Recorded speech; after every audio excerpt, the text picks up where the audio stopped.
does appear to be losing momentum.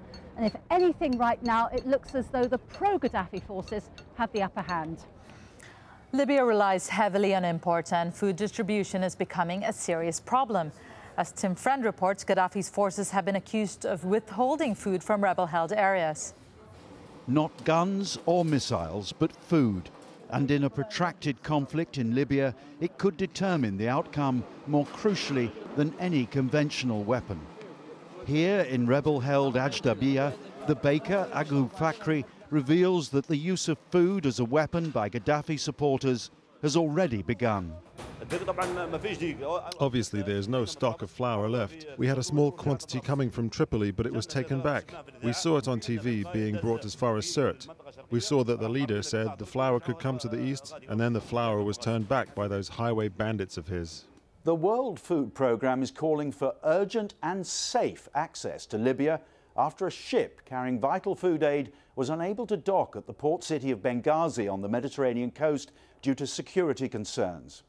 The WFP has launched an emergency operation costing more than $39 million to provide much-needed food aid for Libyans inside the country and those who fled into neighbouring Tunisia and Egypt. We were getting reports from those crossing the border into Tunisia just earlier this week about food being used as a potential weapon. We heard that some of Gaddafi's supporters were trying to deny some of the rebels food in certain areas. I mean, if they see any food trucks coming in, they may be able to stop them.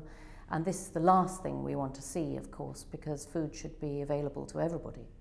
Libya relies on food imports. A staggering 90% of all food supplies come from abroad.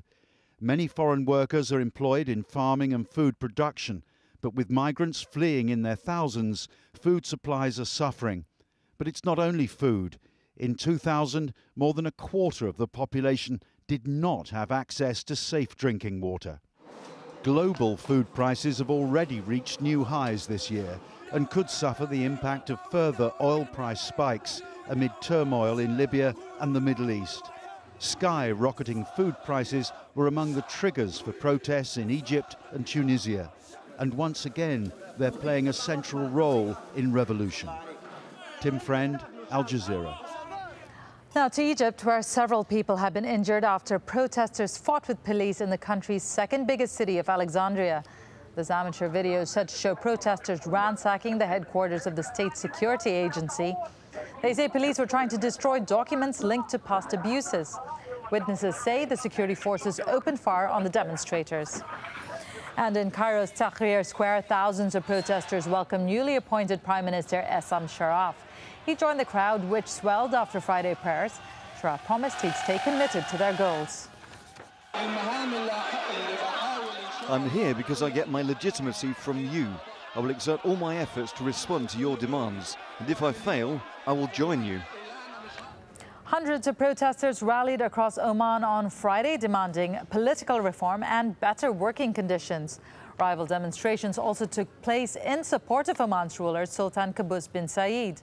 And in the industrial city of Sohar, protesters called for an end to corruption and higher wages. Our correspondent there sent this report, and for his safety, we're not naming him. Friday prayer in Oman's second largest city of Sohar, and more than 2,000 protesters turned the main traffic intersection into a place of worship.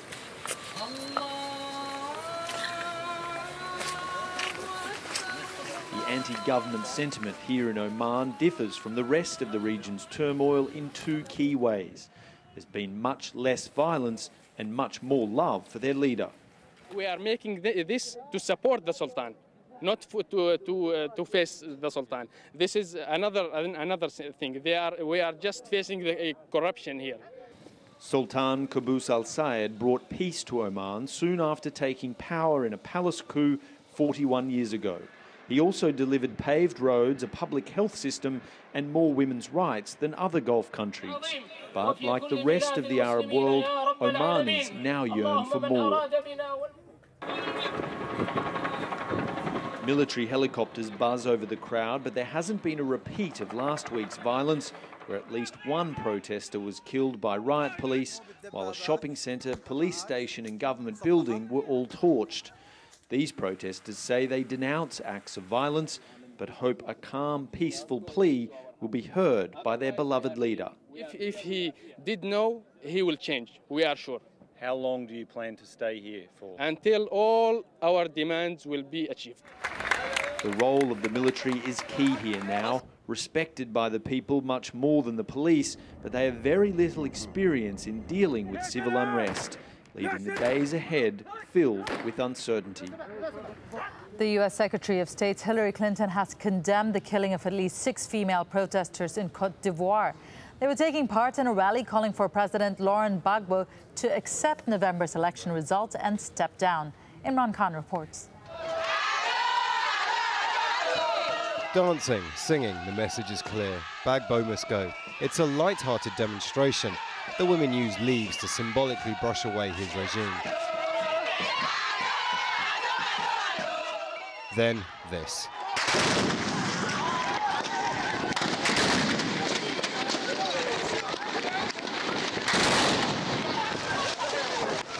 These pictures were taken on Thursday and could mark the turning point in the disputed elections of Côte d'Ivoire.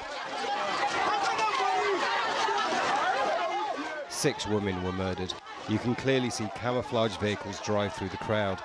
The UN claimed that these were pro-government forces. That's denied by the Gbagbo loyalist army, who said that they were not operating here in Abobo. Many fear that more incidents like this could drag the country into civil war. Kofi Annan, the former UN Secretary General, says Gbagbo must step down. The pressure is on, and I think if the population sustain their efforts, maintain the pressure for him to go, he eventually will have to go. Other leaders said they weren't going, but they are not around. The situation has led to widespread panic. On Friday, many rushed to withdraw money from banks. Others are fearful that continued violence could lead to genocide, that thousands could die. Imran Khan, Al Jazeera. China's Premier Wen Jiabao has pledged to reduce inflation and corruption and raise his people's income levels. Wen told the National People's Congress in Beijing the measures are necessary to maintain social stability. The theme of happiness, along with China's latest 5-year economic plan, dominated his address at the start of this year's parliamentary session. Well, Michael Batiste is a professor of finance at Peking University. He's a former New York banker and has been living in China for almost 10 years and joins us now live from Beijing. Michael Pettis, thank you very much for speaking to us. What about what's been said so far jumps out at you? My pleasure. Well, quite honestly, not a whole lot. Much of what's being proposed in the new 5-year plan are things that have been discussed for many, many years.